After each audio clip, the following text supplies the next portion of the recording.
한때 대한민국 트렌드의 중심이던 신사동 가로수길, 지금은 유령 상권이라 불리고 있습니다. 서울의 자존심이었던 핫플레이스가 순식간에 몰락한 이유 아시겠습니까? 주말마다 발 디딜 틈 없었던 거리, 카페와 디자이너 숍이 줄지어 있던 곳. 하지만 지금은 활기찬 웃음소리 대신 텅 빈 가게들만 남아있습니다. 왜 이렇게 변해버렸을까요? 몰락의 배경에는 여러 가지 요인이 있습니다. 임대료 급등 가게 매출이 늘어나도 임대료 상승을 못 따라가면서 하나둘 문을 닫았습니다. 소비 트렌드 변화 SNS와 MZ세대 중심으로 핫플레이스가 빠르게 이동했습니다. 코로나19 여파 외국인 관광객 감소와 내수 침체가 직격탄이었습니다. 경쟁지 등장 성수, 한남, 망원동 등 새로운 상권이 부상하면서 가로수길은 매력을 잃어갔습니다. 그렇다면 상권을 살리려면 어떻게 해야 할까요? 첫째, 임대료 현실화로 창업자 부담을 낮춰야 합니다. 둘째, 지역 특성에 맞는 콘텐츠 문화, 예술, 체험을 강화해야 합니다. 셋째, 외국인과 MZ세대를 다시 불러올 수 있는 글로벌 마케팅 전략이 필요합니다. 강남 가로수길, 지금 공실률이 무려 40%를 넘었습니다. 서울의 심장이었던 거리가 왜 유령 상권이 됐을까요? 주말마다 젊음과 패션, 카페 문화로 가득했던 곳이 이제는 5걸음 걸을 때마다 두 가게가 문을 닫은 거리로 변했습니다. 단순히 경기가 나빠서가 아닙니다. 더 깊은 이유가 숨어 있습니다. 가로수길 몰락의 원인에는 몇 가지 뚜렷한 흐름이 있습니다. 임대료 폭등 매출보다 임대료 상승 속도가 더 빨랐습니다. 소비 트렌드 변화 MZ세대의 관심은 성수, 한남, 망원 등으로 옮겨갔습니다. 코로나19 충격 외국인 관광객과 유동인구가 급감했습니다. 상권 과잉 경쟁 브랜드와 프랜차이즈의 무분별한 입점이 거리를 획일화시켰습니다. 이런 몰락을 피하려면 어떻게 해야 할까요? 첫째, 지역 상권은 임대료 조정과 장기 임차 구조를 만들어야 합니다.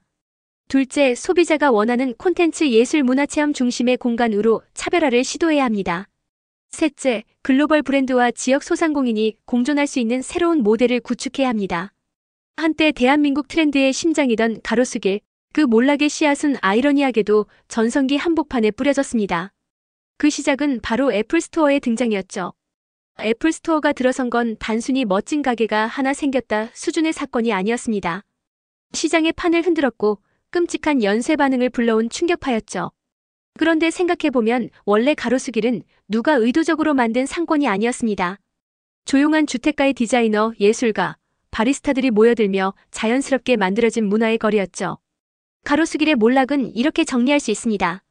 가로수길의 정체성은 자생적 창조성이었다. 독립 브랜드, 작은 갤러리, 개성 넘치는 카페가 핵심이었습니다. 그러나 애플스토어가 들어서면서 글로벌 브랜드의 대규모 자본이 중심을 차지했고 이는 곧 임대료 폭등을 불러왔습니다. 소상공인들은 버티지 못했고 거리의 다양성과 창의성이 빠르게 사라졌습니다. 이런 몰락을 되풀이하지 않으려면 어떻게 해야 할까요? 첫째, 창업자와 소상공인이 버틸 수 있는 임대 안정장치가 필요합니다. 둘째, 상권의 정체성을 살리는 차별화된 콘텐츠 문화, 예술, 로컬 브랜드를 보호해야 합니다. 셋째, 글로벌 브랜드와 로컬 브랜드가 공존할 수 있는 제도적 균형이 마련돼야 합니다. 사람들이 가로수길을 사랑했던 이유는 단순했습니다.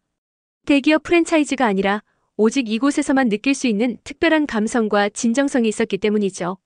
그런데 어느 날 갑자기 그 질서가 무너졌습니다. 세계적인 브랜드 애플이 등장하면서요.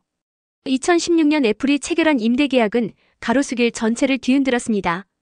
계약기간 20년, 월세 총액 600억 원을 선불 지급. 한 달 기준으로 환산하면 약 2억 5천만 원. 당시 가로수길 최고가 월세를 단숨에 뛰어넘는 기록적인 금액. 이 사건은 단순한 계약이 아니라 상권의 가격 체계를 완전히 바꿔버린 충격이었습니다. 이런 일이 반복되지 않으려면 어떻게 해야 할까요? 첫째, 지역 상권에는 임대료 상한제나 장기 임차인 보호장치가 필요합니다. 둘째, 글로벌 브랜드 입점 시 로컬 상인과의 상생 모델을 의무적으로 마련해야 합니다. 셋째, 상권 본연의 정체성을 유지할 수 있도록 창작 문화 공간에 대한 공공 지원이 강화돼야 합니다. 가로수길 몰락, 그 시작은 아이러니하게도 애플 벤치마크라는 말도 안 되는 기준에서 비롯됐습니다. 한 번의 거래가 도시 전체의 운명을 바꿔버린 거죠. 애플이 낸 비현실적인 임대료는 곧 가로수길 전체의 기준점이 되어버렸습니다. 건물주들은 현실이 아닌 애플 스토어와의 거리를 기준으로 자기 건물 가치를 계산하기 시작했죠. 그리고 그 탐욕은 상권의 영혼을 집어삼켰습니다. 애플 스토어의 임대 계약은 가로수길 건물주들에게 비정상적 기준점 벤치마크이 되었다. 이후 건물주들이 너도 나도 월세를 올리며 소상공인들은 버티지 못하고 밀려났다. 그 빈자리를 글로벌 브랜드와 대기업 프랜차이즈가 채우면서 거리의 다양성과 개성이 사라졌다. 이런 현상을 막으려면 어떻게 해야 할까요? 첫째, 상권 내 임대료 상한제나 임차인 보호장치가 강화돼야 합니다. 둘째, 로컬 상점이 유지될 수 있는 문화보존구역을 제도적으로 지정해야 합니다. 셋째, 글로벌 자본과 로컬 창업이 공존할 수 있는 균형 정책이 반드시 필요합니다. 가로수길이 망했다는 건 그냥 요즘 장사 힘들다는 수준의 얘기가 아닙니다. 차갑고 냉정한 숫자가 증명합니다. 길을 걸으면 5가게 중 2곳이 불 꺼져 있는 곳, 그게 지금 가로수길입니다. 불과 몇 년 전만 해도 빈 가게 찾기가 하늘의 별 따기였던 거리였죠. 그런데 이제는 절반 가까이가 텅 비어 있습니다. 여러분도 한때 북적이던 골목이 갑자기 유령거리로 변한 걸 본 적 있으실 겁니다. 그래서 더 충격적인 겁니다.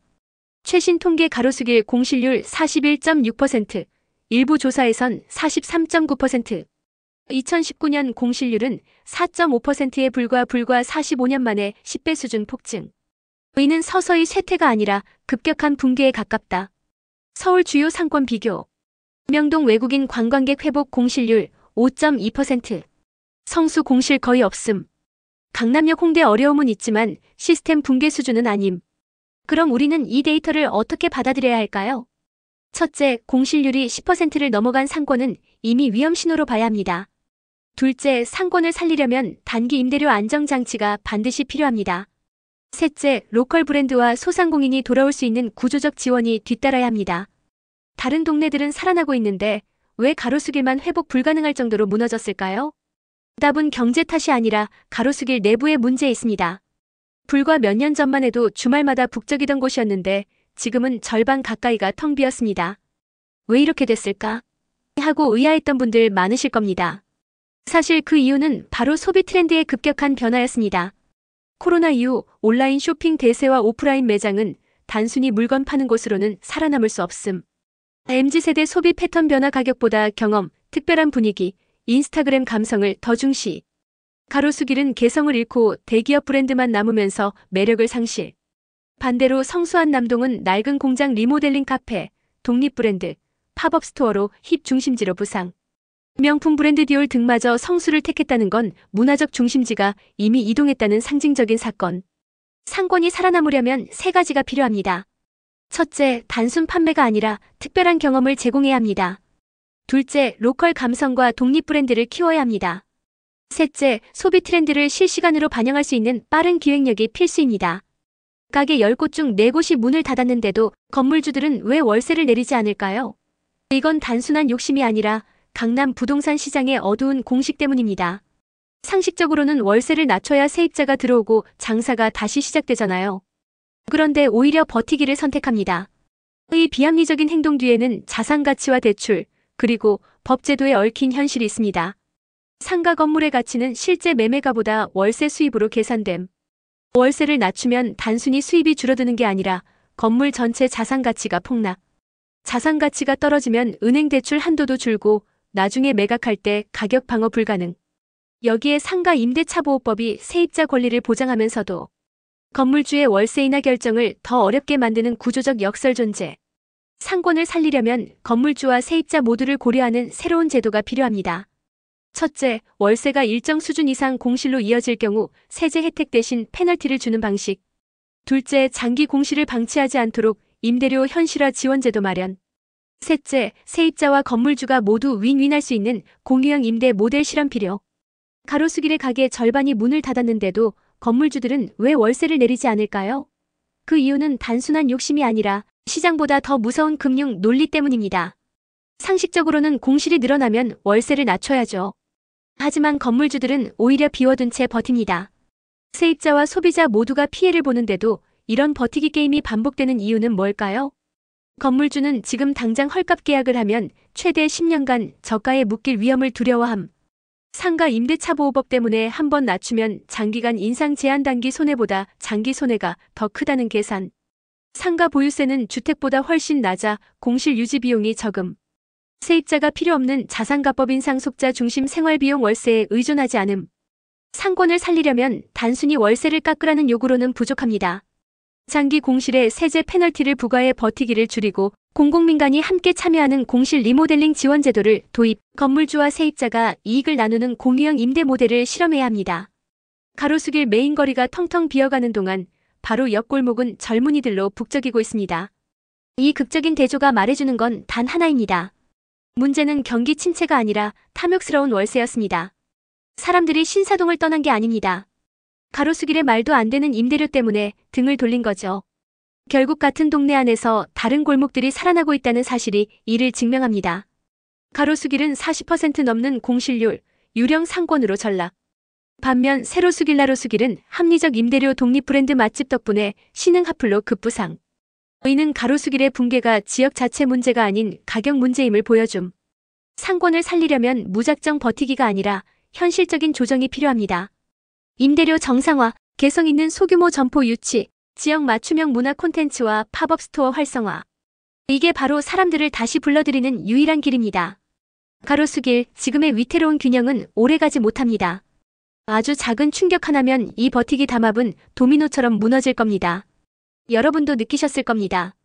텅 빈 가게들, 끝없이 비어가는 거리. 그런데 건물주들은 왜 현실을 외면하고 버티기만 할까요? 이건 단순히 한 동네의 문제가 아닙니다. 전 세계 도시들이 직면할 수 있는 탐욕의 그림자입니다.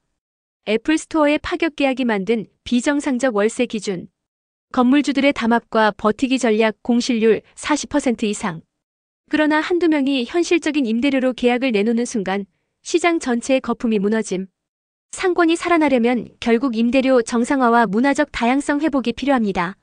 합리적인 가격, 독립 브랜드 유치, 경험 중심 매장으로 전환해야만 다시 사람들이 돌아옵니다. 빈 상점들은 단순히 실패의 흔적이 아닙니다. 탐욕이 문화를 집어삼킬 때 어떤 일이 벌어지는지를 보여주는 생생한 경고문입니다. 가로수길의 월세 폭락은 만약이 아니라 언제의 문제입니다. 지금 이 상황은 강남의 문제일 뿐만 아니라 전 세계 주요 도시들에게도 경고 메시지를 던지고 있습니다. 같은 실수를 반복하지 않으려면 지금부터 대비해야 합니다. 결국 질문은 이것입니다.